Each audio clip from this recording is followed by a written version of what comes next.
Cette vidéo est sponsorisée par NordVPN. Ah, des pirates nous attaquent. Arriba, Pepito. Capitaine, au secours. Bon sang, mais je suis le capitaine. Vite, il nous faut une protection. Vous avez parlé de protection? Bonjour, je suis Super NordVPN. Vous m'avez probablement déjà vu dans des courts-métrages animés tels que Comment changer d'emplacement virtuel ou encore Quel est le VPN le plus rapide du marché. Mais aujourd'hui, je suis venu vous parler de protection. Mais qu'est-ce que c'est que cette pub? Comment on désactive ça? Grâce à NordVPN, en vous connectant à n'importe quel serveur dans le monde, vous pouvez bénéficier d'une protection anti-menace contre les malwares, virus et publicités malveillantes. De plus, NordVPN bloque les suivis intrusifs des trackers web qui suivent votre activité sur le net, tel ce missile suivant actuellement votre vaisseau. Et ce n'est pas tout! NordVPN chiffre vos données pour garantir votre confidentialité et empêcher bon nombre de vos données personnelles de se faire récolter, y compris par votre propre fournisseur internet. Je suis Luffy au chapeau de paille. Enfin, celui-ci scanne le dark web afin de vous alerter en cas de fuite de vos dites données personnelles. Et ce n'est que quelques-unes des fonctionnalités offertes par NordVPN pour vous offrir un internet plus sûr. Profitez dès maintenant de 4 mois d'abonnement supplémentaire offert pour tout abonnement de 2 ans avec le code ETH ou en utilisant le lien dans la description. Et c'est satisfait ou remboursé durant les 30 premiers jours. Merci NordVPN. Je vais de suite taper le code ETH ou cliquer sur le lien dans la description pour profiter de cette offre. Haha, mais ne me remercie pas. Remercie... Bah si en fait, remercie-moi. NordVPN, le meilleur des VPN. En 2000, la Fox sortait un film d'animation d'un budget estimé entre 75 et 95 millions de dollars. Un film d'animation qui, après 10 jours désastreux de box-office, ne conduisit pas moins qu'à la fermeture de Fox Animation Studio. Et qui, selon Chris Meledandri, l'un des anciens dirigeants du studio, fit, tout réuni, perdre pas moins de 100 millions de dollars à la Fox. Titan AE, enfin Titan After Earth, aussi appelé Titan après la Terre en québécois, et à partir de maintenant on va juste dire Titan pour simplifier. Et si je vous disais que ce film est pourtant un excellent film, injustement tombé dans l'oubli? Bah voilà, je l'ai dit. Non sérieux, ce film, autant quand j'en parle avec des gens de mon âge, ils le connaissent, mais autant quand j'en parle à des plus jeunes, personne connaît. Pourtant, Nostalgie Bonjour, je pense que c'est un film qui pourrait plaire à pas mal de monde. Et aujourd'hui, j'ai donc décidé d'en parler pour lui rendre justice. En 1994, la Fox décide de se lancer dans l'animation et ouvre son propre studio dédié pour ce faire, la Fox Animation Studio. Studio qui met en chantier son premier projet, Anastasia. Pour ce faire, il fait alors appel à 2 réalisateurs. Ce sont tous les 2 d'anciens animateurs de Disney qui avaient quitté la firme il y a de cela quelques années pour créer leur propre dessin animé, dont ces quelques bangers qui avaient déjà fait leurs preuves, Don Bluth et Gary Goldman. 2 hommes dans lesquels la Fox donne toute sa confiance, et ils vont avoir raison. Doté d'un budget de 53 millions de dollars, après 3 ans de travail, le film, qui sort en novembre 1997, est un succès. Celui-ci rapportant près de 140 millions de dollars, soit presque un triple retour sur investissement, devenant par ailleurs le meilleur succès commercial de la carrière de ces 2 réalisateurs. Globalement apprécié par les critiques et le public, le film étant en plus de cela nommé pour tout plein de prix, et en remporte même quelques-uns. Celui-ci devenant ainsi une démonstration de force pour la Fox face à Disney. Disney, dont une partie du public pense d'ailleurs qu'il a créé le film. Ce au vu d'une part du quasi-monopole que possède encore Disney dans les films d'animation qui sortent au cinéma à l'époque, et aussi au vu de son style graphique. Oui, on voit d'où ces 2 réalisateurs viennent. Et pourtant, c'est pas faute d'avoir voulu éviter la confusion chez Disney. La firme ayant réussi à faire interdire la diffusion de publicité pour le film durant son émission The Wonderful World of Disney qui passait alors à la télévision. Enfin, ceci étant dit, la Fox ayant été rachetée par Disney en 2019... les gens étaient juste des visionnaires en fait. Bref, face à ce succès, le feu vert est donné par la Fox pour un nouveau projet. Un projet qui traîne dans ses tiroirs depuis quelques temps, connu sous le nom de Planet Ice. Il s'agit alors d'un projet pour un film en prise de vue réelle, mais dont le coût pour ses visuels est estimé comme tellement élevé qu'il est converti en un film d'animation. Film qui prend alors le nom de Titan, et qui est confié avec toute confiance à Don Bluth et Gary Goldman. Et c'est donc dès l'origine du projet que c'est déjà intéressant, puisque le film n'était à la base pas destiné aux enfants, mais à un public fan de SF. SF ça veut dire science-fiction, si jamais. Chose que les 2 réalisateurs, qui n'avaient alors jamais fait de film de science-fiction de toute leur carrière jusqu'ici, vont garder à l'esprit en créant un film, je cite Bluth, qui ne va pas essayer d'être comme un Disney, mais qui va se tâcher d'être plus audacieux, et, bien qu'en s'adressant toujours à la famille, va essayer d'aller plus loin en s'adressant aussi aux adolescents. Une ambiance science-fiction et un peu mature donc, que l'on retrouve dès le début du film. Et attention, je vais tout spoiler à partir de là, donc si ça vous intéresse, mettez sur pause, allez voir le film, je vous promets, vous n'allez pas le regretter, et revenez après. Tout commence en 3028 avec une voix off, qui nous raconte que les Dredge, une race extraterrestre avec un nom très stylé pour un désigne qui est tout autant, commencent à s'inquiéter un peu beaucoup de ces humains, dont le potentiel créatif et technologique devient assez alarmant. It had the potential to change humanity's role in the universe. We called it the Titan Project, and it was a testament to the limitless power of the human imagination. Perhaps that is what the Dredge feared most, for it brought them down upon us without warning and without mercy. Cette voix off, c'est celle de Sam Trucker, le père de Kyle, alors âgé de 4 ans, c'est le héros, que l'on découvre après avoir fondu entre l'espace et l'eau des plus inventifs, en train de jouer près de la rivière. Et honnêtement, à ce moment-là, on s'attend à avoir un démarrage assez lent. Limite, on se croirait presque au début d'un dessin animé de Winnie l'ourson. Bon, sauf pour la partie où ça parle des extraterrestres. Mais Sam interrompt assez brusquement l'ambiance et conduit son fils en toute hâte à un vaisseau de transport, puisque la Terre est en fait en train de se faire attaquer par les Dredge. Et là, je vous parle pas d'une attaque classique avec bataille et tout, hein. Non. Les Dredge, ils sont venus avec leur méga vaisseau exterminateur. Vous savez, un petit peu comme ceux dans Stellaris. Il y a vraiment absolument tout ce qu'il y a dans les SF dans ce jeu, c'est fou. Ah, ou comme l'étoile de la mort aussi dans Star Wars. Donnant à Kyle sa bague et le confiant à son ami extraterrestre, Sam, pour sa part, part s'enfuir dans un autre vaisseau, le Titan, et réussit in extremis à quitter la Terre peu après Kyle. Terre qui se fait exploser par le vaisseau géant des Dredge. Les débris de l'explosion pulvérisant la Lune, de même que plusieurs vaisseaux de transport humains s'enfuyant. Seuls quelques rescapés échappant à la destruction de la Terre, et là, parmi les débris, l'écran titre du film apparaît. Eh bah si ça vous a pas donné envie de voir le film, je sais pas ce qu'il vous faut. Parce que ça, c'est ce que j'appelle de l'intro. Ah, y a aucun temps perdu, on casse le rythme directement, on saute tout de suite dans l'action, les plans sont inventifs, et c'est visuellement, mais c'est magnifique. Alors je vais parler des effets visuels tout de suite avant de continuer à parler du film. En fait, le film Titan combine à la fois l'animation traditionnelle avec l'animation faite par ordinateur. Il fait ça durant toute sa durée, avec parfois quelques séquences 100% en 3D. Donc c'est une technologie qui en 2000 commence alors à exploser dans le monde de l'animation, et dont les réalisateurs vont ici se servir pour créer des plans qui auraient été beaucoup trop coûteux à créer en animation classique, et qui auraient été alors tout simplement à l'époque impossibles à créer en film normal comme on l'a dit plus tôt. Par exemple les Dredge en costume ou en photoréalisme, avec la technologie disponible en 2000, ça n'aurait pas marché. Et c'est là qu'est la force visuelle du film selon moi, c'est que certes la technologie a depuis énormément progressé, et bon on va pas se mentir, il y a quand même quelques plans qui font assez visuellement mal aux yeux, en particulier l'un des tout derniers plans du film, mais ça j'y reviendrai à la fin. Mais dans l'ensemble, malgré cela, c'est un mélange qui tient la route, puisque les artistes étaient conscients des limites qu'ils avaient, et ont créé un style unique en réunissant le meilleur des deux mondes, qui a réussi à s'affranchir de l'épreuve du temps. Bref, reprenons donc le film. 15 ans plus tard, nous retrouvons donc Kyle, alors en train de couper du métal, sur un plan une nouvelle fois des plus inventifs, et visuellement qui utilise, comme on vient de le dire, le meilleur des deux mondes. Le tout sur une musique rock.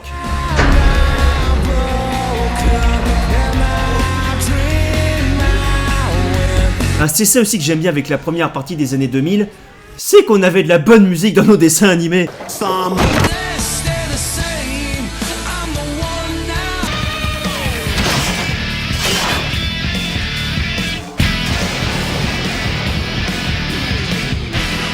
Et justement, nouveau bon point pour le film, son aspect sonore. Outre sa bande-son extrêmement variée, qui passe des chants mongols à la musique techno, aux musiques cinématiques, aux chansons rock, avec des titres d'ailleurs spécialement créés pour le film, et même un petit métal de Powerman 5000. Oui. Le film a en plus de sa bande-son remporté un prix pour ses effets sonores.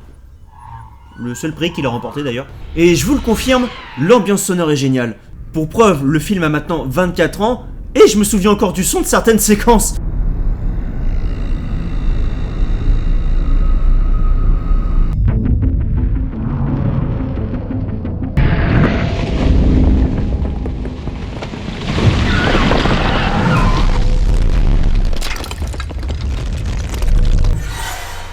Where is he?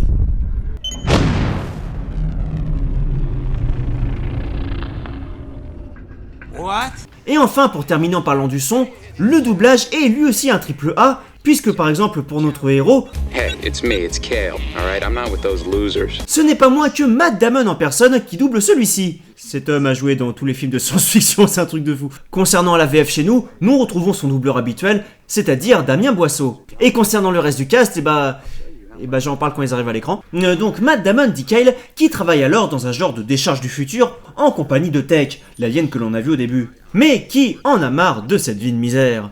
Celui-ci n'ayant qu'un seul rêve, pouvoir enfin et simplement manger une nourriture qui a déjà été tuée au préalable. Tout ce que je demande, c'est qu'on me tue ce que je mange avant de me le servir. Je fais honnêtement mon travail et j'estime que j'ai droit à des aliments déjà morts. Compréhensible. Mais ce dernier est alors retrouvé par le commandant Corso, un des rares humains encore vivants, que l'on a vu là aussi au début et qui travaillait avec son père, et qui lui propose de venir en sa compagnie sauver l'humanité. Ce dernier montrant à Kyle qu'il possède en fait une carte génétique qui peut les conduire au Titan, le vaisseau qu'avait piloté son père et dont on apprend qu'il possède en fait la capacité de sauver l'humanité. Bref, Kyle est pas trop partant, sauf qu'une attaque des Dredge a lieu, ce qui le motive à rejoindre Corso, je speedrun beaucoup d'éléments, s'en suivant une course-poursuite avec ce qui est, je trouve, l'un des deux seuls éléments visuels du film qui est raté. Genre, qu'est-ce que c'est que ce truc? Alors je sais que c'est censé représenter une allée, mais là on est encore au stade des concept art, il s'est passé quoi là? Alors en vrai, je pense savoir ce qui s'est passé, mais on y reviendra à la fin, quelques petits soucis à la production. Anyway, ils réussissent à s'enfuir une fois encore in extremis et rejoindre le vaisseau en passant par l'espace.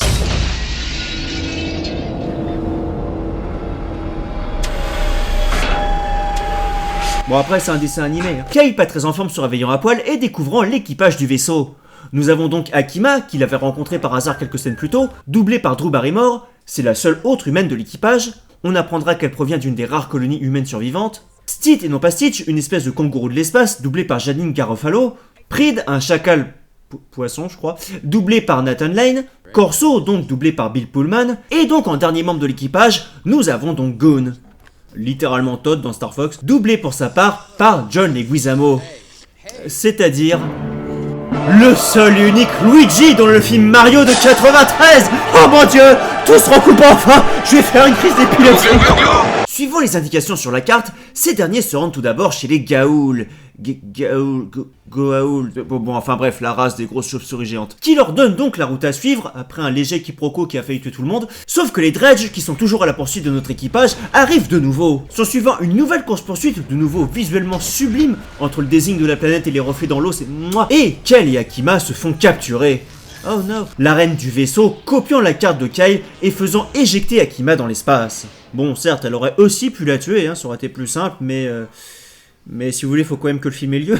Celle-ci, dérivant dans l'espace, étant finalement récupérée par une bande d'esclavagistes, l'occasion d'apprendre que l'esclavage existe dans cet univers, mais l'équipage de Corso vient la sauver. Bon, sauf qu'en soi, elle s'est déjà sauvée elle-même, donc... Ce passage en question aurait d'ailleurs dû être plus long, la scène n'a jamais été terminée, mais je peux comprendre pourquoi, ça aurait un peu cassé le rythme du film pour une scène secondaire qui, finalement, n'apporte pas grand-chose à l'histoire. Kyle, de son côté, réussit donc à s'enfuir en utilisant les propriétés électriques des constructions aliens, et rejoint, après avoir volé un vaisseau, l'équipage de Corso, qui manque de le tuer par accident. Tout ce petit monde enfin réuni, repartant à la recherche du Titan, cette fois-ci en compétition avec les Dredge. Après une séance musicale une fois de plus de toute beauté... C'est de toute beauté. L'équipage s'arrêtant faire le plein à New Bangkok. Et regardez, il y a l'étoile de la mort. Sauf que là, Kyle et Akima entendent Corso discuter en secret avec la reine des Dredge en personne. Et oui, trahison rendez-vous, puisque Corso veut en fait retrouver le Titan pour le revendre aux Dredge et en tirer de l'argent. J'aime l'argent. Surpris par Pride, qui est lui aussi de mèche avec le capitaine, une course-poursuite et un échange de coups de feu s'enchaînent alors dans le vaisseau. Kyle et Akima réussissant à quitter celui-ci pour rejoindre la station, et Corso repart immédiatement à la poursuite du Titan sans carte précise, avec l'espoir de le trouver en premier avant les Dredge. Et oui, puisque celui-là même qui avait convaincu Kyle par son beau discours de venir sauver l'humanité au début du film, considère en fait que tout espoir est déjà perdu, et qu'il faut revendre le vaisseau pour en tirer le meilleur pendant qu'il en est encore temps, l'humanité étant de toute façon déjà condamnée selon lui. Le problème étant que les Dredge ont essayé de le doubler et se fichent totalement de tout accord tant qu'ils parviennent à leur fin. Ah, et Akima a été blessé durant cet échange de coups de feu, et Stitch et Goon n'ont aucune idée de ce qui s'est passé puisque le capitaine leur a dit que nos deux héros ont juste décidé d'abandonner parce qu'ils avaient peur. Voilà, comme ça vous le savez. Mais comment donc nos héros vont-ils se sortir de ces situations apparemment désespérées, me direz-vous ? Eh bien, c'est très simple, ils réparent un vaisseau avec les membres de la station dans une séquence musicale.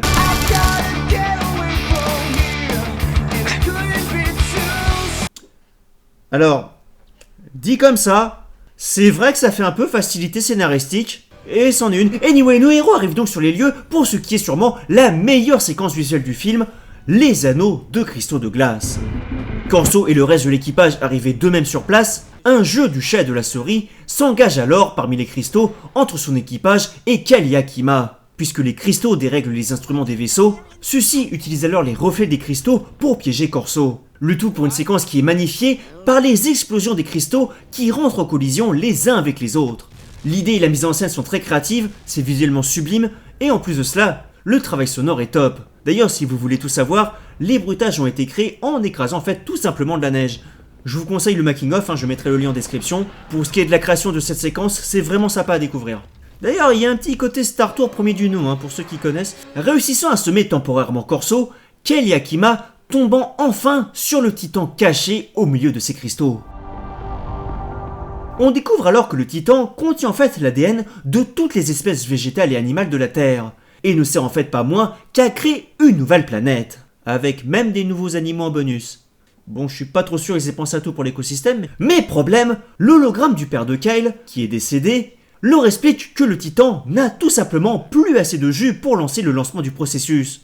Lancer le lancement, c'est pas très français ça. Toute l'énergie du vaisseau ayant été épuisée lors de sa fuite de la Terre il y a de cela 15 ans. Sauf que double problème, l'équipage de Corso débarque au même moment. Ce dernier rappelant à Kyle que tout espoir est perdu puisque les dredges sont faits de pure énergie et sont donc invincibles. You can't beat the dredge. No one can. They're pure energy. Retenez bien cette info. Mais triple problème, c'est que de son côté, après avoir essayé de faire sauter Gunnestit, Pride trahit Corso. Les dredges lui ayant promis la vie sauve s'il tue tout le monde avant leur arrivée. Bagarre sans suivant, pris d'un léger torticolis, et Corso et Kyle s'échangent des courtoisies, tandis que quadruple problème, les dredges arrivent au même moment. Poussant finalement Corso dans le vide, Kyle tente néanmoins de lui sauver la vie. Mais celui-ci retombe de plus belle. Bref, c'est la panique à bord, mais Kyle a alors une idée de génie. Se souvenant que les dredges sont faits de pure énergie, je vous avais dit de retenir cette info, il décide alors d'utiliser celle-ci pour réalimenter le vaisseau. Mais pour ce faire, parce que sinon ce serait trop simple, il faut éteindre les coupe-circuits de celui-ci. Sauf que, tension dramatique oblige, le dernier coupe-circuit ne fonctionne pas. Oh non! Au moment où on s'y attendait. Sortant en toute hâte en extérieur, ce dernier se fait coincer par un vaisseau. Toutes les tourelles de défense ayant pour leur part été détruites, tout espoir semble alors définitivement perdu. Sauf que Corso, qui loin d'être mort est toujours vivant, vient prêter main forte à Kyle et se sacrifie finalement pour faire passer le courant. Le tir énergétique des dredges, qui avait détruit la Terre au début, se retournant contre ceux-ci et, ironiquement, en implosant, il donne naissance malgré eux à la création de la Terre numéro 2. Ça rime.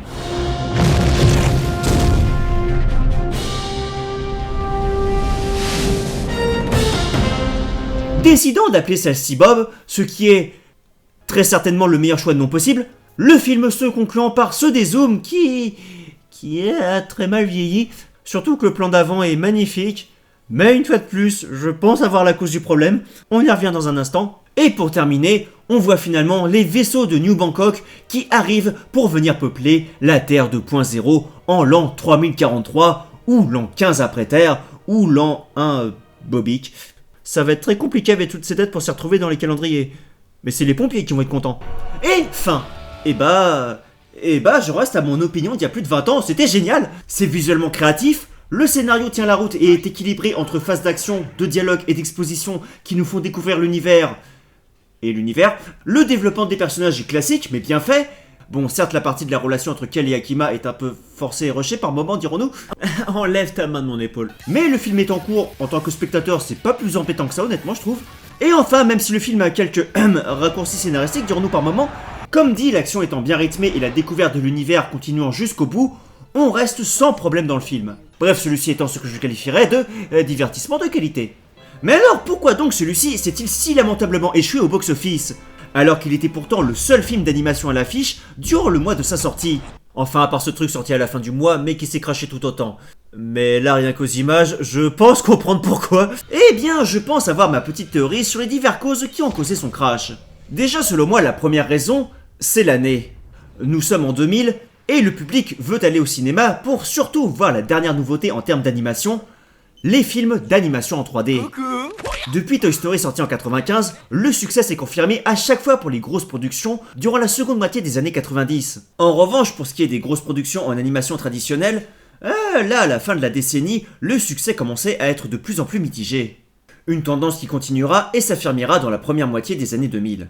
Titan, qui utilise d'ailleurs les deux techniques d'animation en même temps, montre bien cette période transitoire, et il sera d'ailleurs parmi les derniers dessins animés de la sorte. Mais le public aura fait son choix, à la fin des années 2000, tous les plus gros succès au box-office en termes d'animation seront des films d'animation réalisés par ordinateur. Pour ce qui est de Titan, suite à son échec et à la fermeture de Fox Animation, l'un des studios à qui cela bénéficiera, à qui ça va être bénéfique, sera le studio Blue Sky.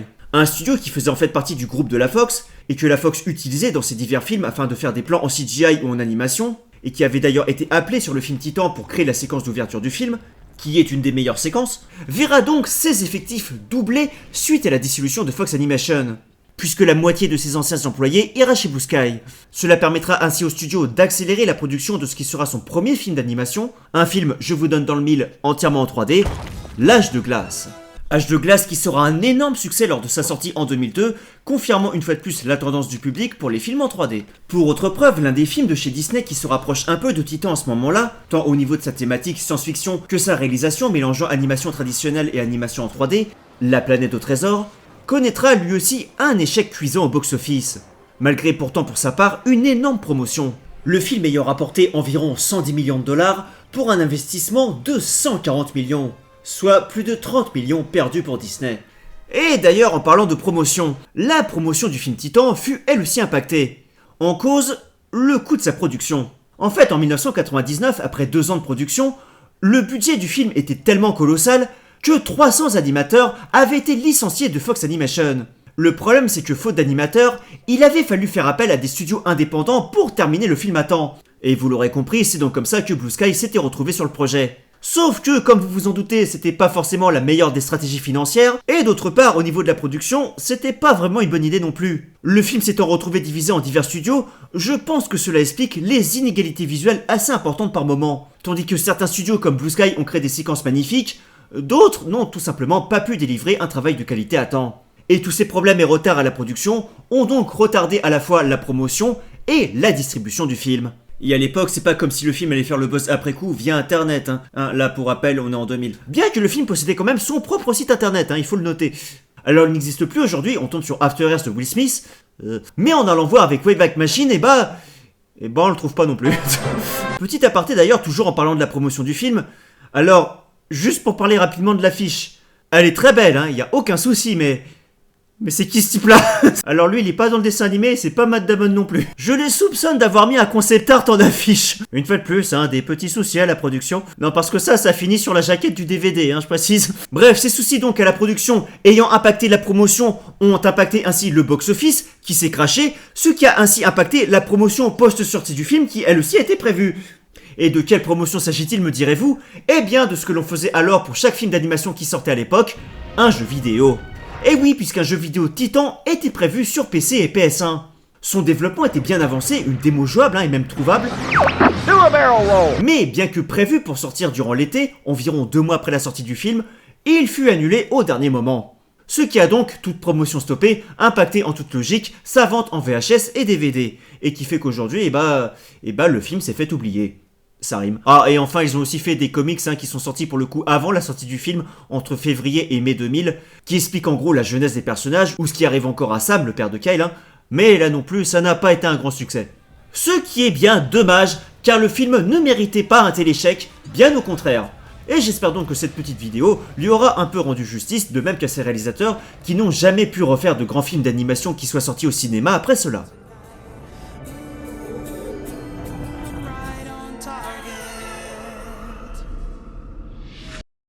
Et voilà, sur ce, j'espère que cette vidéo vous aura plu. Merci beaucoup aux donateurs qui s'affichent actuellement à l'écran, ça fait très plaisir. Prenez soin de vous, bon vent, abonnez-vous et au revoir.